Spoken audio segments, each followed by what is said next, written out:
In this episode of The AutoArchaeologist, I slowly probably kill myself as I walk through a huge hidden junkyard of cool old cars, like that Ford. I'm in a Studebaker. That's a 396 Caprice. Oh yeah, lots of cool stuff. Okay, so walking the very first row at this junkyard, thought just go through this 53 Cadillac, Buick Invicta, Carmagia. That's a bunch of cool stuff.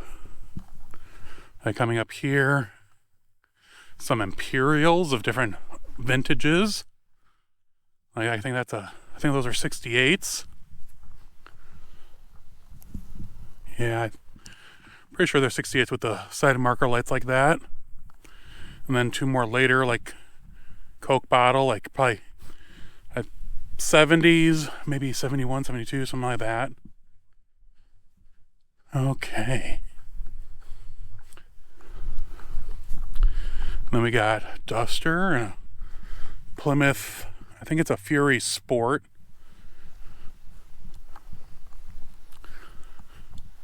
And what else we got?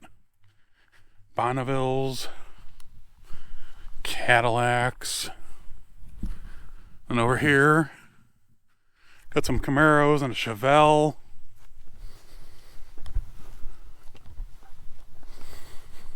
We got a Studebaker. Another, I think that's a Trans Am right there. Yeah, right there. That blue one's a Trans Am. Over there is another, I think, a Firebird. Yeah. And then here there's a giant puddle, so we gotta avoid that with this Packard Clipper. There's a few Packards here.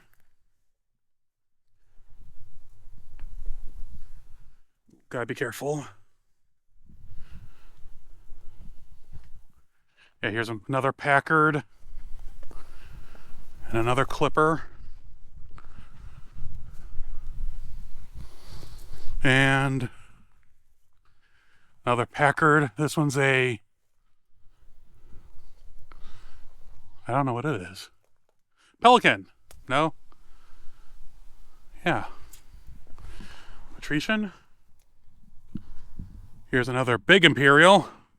Oop, I'm sinking into the mud. Wrecked pink Cadillac. Here's where the doors, I can't say it otherwise I get in trouble, but it's one of those Continentals where the doors are off the same post. Convertible. Here's for you Jeep guys, a Scrambler. Here's a Lincoln. Cadillac Fleetwood. Riviera. Chrysler New Yorker. Yeah. What else we got? A few more big Chryslers. Newport 2-door. Another Riv. And then, just real quick, a few more cars over on this side. Caprice, like mine. And a Cutlass. That one was less plated in 1979. Look at this pink Cadillac convertible. Look at all that fiberglass that they tried to patch the quarters with. It's crazy.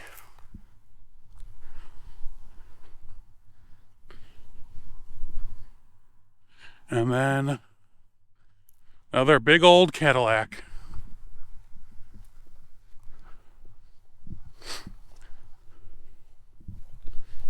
I have no idea what this is, but there's like 6 feet of Bondo in that car.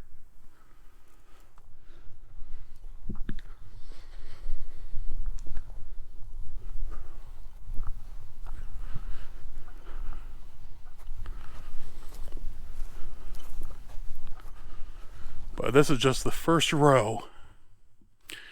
I'll finish it off with these cars here. Like this 1972 Dodge Demon 340 race car. And unfortunately, something happened to the passenger side door. Well, it's actually not in terrible shape. It could probably be rescued if it got out of here. Look at the old bumper stickers. And it says, "You wish." And some chargers. And here's for the front wheel drive guys. There's a Omni GLH and a Shelby Charger. And I think I'll go over here and finish off this area with a few more. Here's 2 Chargers. Capri RS. Both like 72, 73 Chargers. This was a Mach 1 Mustang.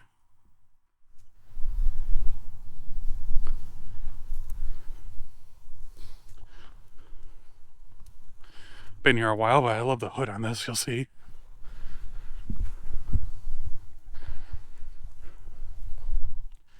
Still has the dual scoop hood.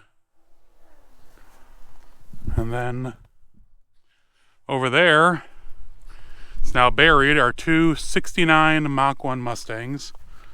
I'll go over here real quick.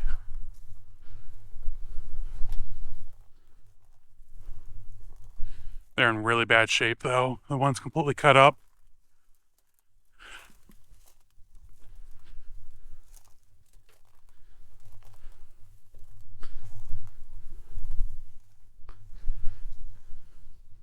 See, they're twin 69 Mach 1 Mustangs. Both green cars, both 69s. I don't know about the interiors, but unfortunately, the other side of them have been cut off, basically, or crushed. Sad end to some pretty cars. And then here is a 66 Mustang Fastback. Below a 1965 Mustang convertible.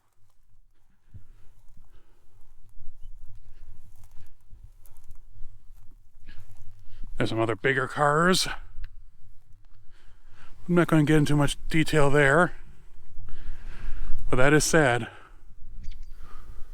Sunliner convertible. And this over here is like a 66 Caprice 396 car. I'll show the picture of the badging. It's pretty cool. And then a Stu Baker. Over there's a few more Mach 1s. And some Suzukis. So I'm here in Michigan talking to the owner of the yard. That is probably the most amazing actual yard that I've ever been to. And this is how it developed. All right. Originally, my father, I was born in 55.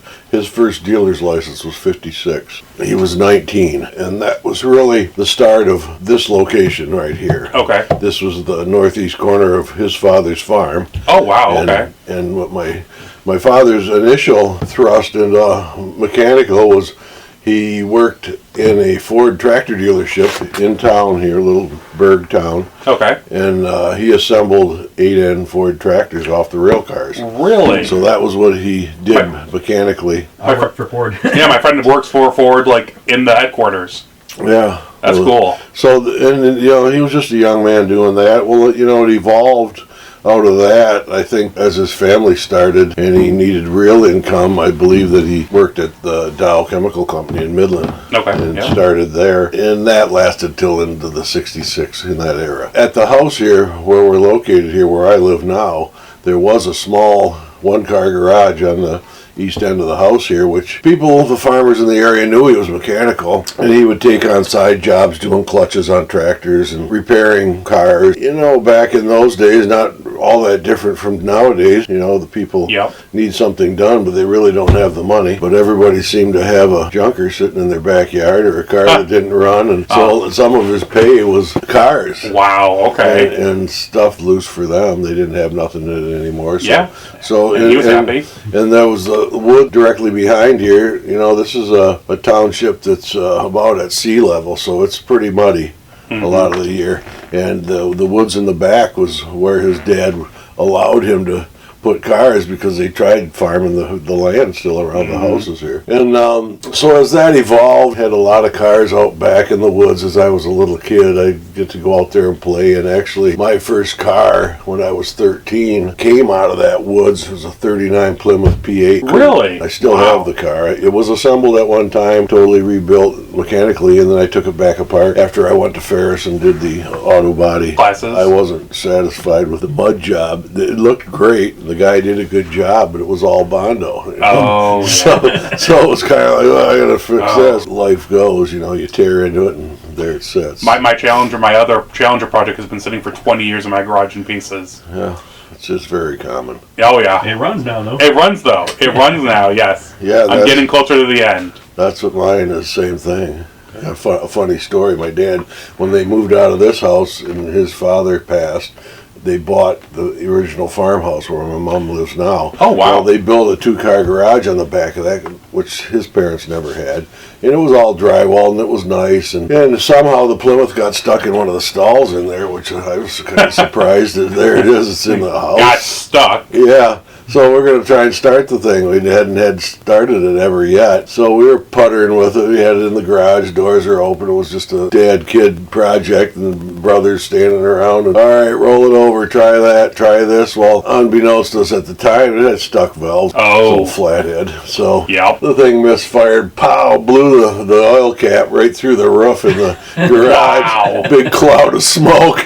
Oh, wow. And he's just like, oh, this ain't good. I guess we're going to shove it outside. Hey everyone, I hope you enjoyed the video. This is the first in a series of videos from my friend Gary's yard. And this is just the tip of the iceberg. What you're going to see here, I actually did videos on 10 years ago. The last time I was in the yard, I was in the yard this March. And the last time I had been in the yard was in 2013. So I hadn't been in there in 10 years, and a lot of stuff has changed. That's how come you see the pictures. They go from the first time I was there to the recent time. And I'll put a link to the original videos down below in the description. That way you guys can see. Those were my very first videos on this channel. So it's kind of neat to go back and see. That was a really, really garbage $100 GoPro that didn't have a screen, so you didn't know what you were going to see, and it was terrible. I never should have bought it. But I've been using GoPro Hero 7 Black. I wish I had a newer one, but that's what I can afford. I've been using my camera, my big camera, and the cell phone. But there's going to be, I think, 8 or 9 from Gary's yard. And some of them will have the intro, some of them won't, because I forgot on some because I was running out of time. I was there for 12 hours, and I ran out of time. And I know I even missed some stuff, which I'll try to add in at the end. And I hope you enjoyed the interview I did with Gary about his yard, because it was really neat to have some history. And there's going to be a little bit of a gap because things happened in the middle. Nothing bad, but the recorder stopped working. So it'll all work out in time. This week, I didn't do much. Jefferson was great. I sold a bunch of parts. Still haven't pulled out the rest of the parts from the van. I need to do that this week. And I'm hopefully going to meet up with the guy here this week to get the parts I need for the 71's interior. And I need to call some people about if I have a vinyl top and carpeting for it, because I left it somewhere 20 years ago and I haven't checked on it since. So we will see. Otherwise, I guess I'm going to be buying a vinyl top and carpet set. Whoop-de-doo. I know they aren't what they cost 20 years ago. But let me know what you think. I will keep you guys all updated on my social media. Oh, exciting thing this week. For 3 days this week, I will be chasing the Canadian Pacific steam locomotive. It's coming from Milwaukee. It's going to Franklin Park, Illinois. So it's coming down on Tuesday. It'll be in Franklin Park on Wednesday, and then it's leaving going to Iowa on Thursday. So me and some friends are going to be chasing it, and I'll be posting about it on my social media. So I know some people are interested, other people aren't, so I won't make a big deal about it on this channel. But let me know what you think. Otherwise, maybe I will post it. Maybe I'll share it as an extra. I don't know. Let me know. I'll talk to you all soon. Stay safe.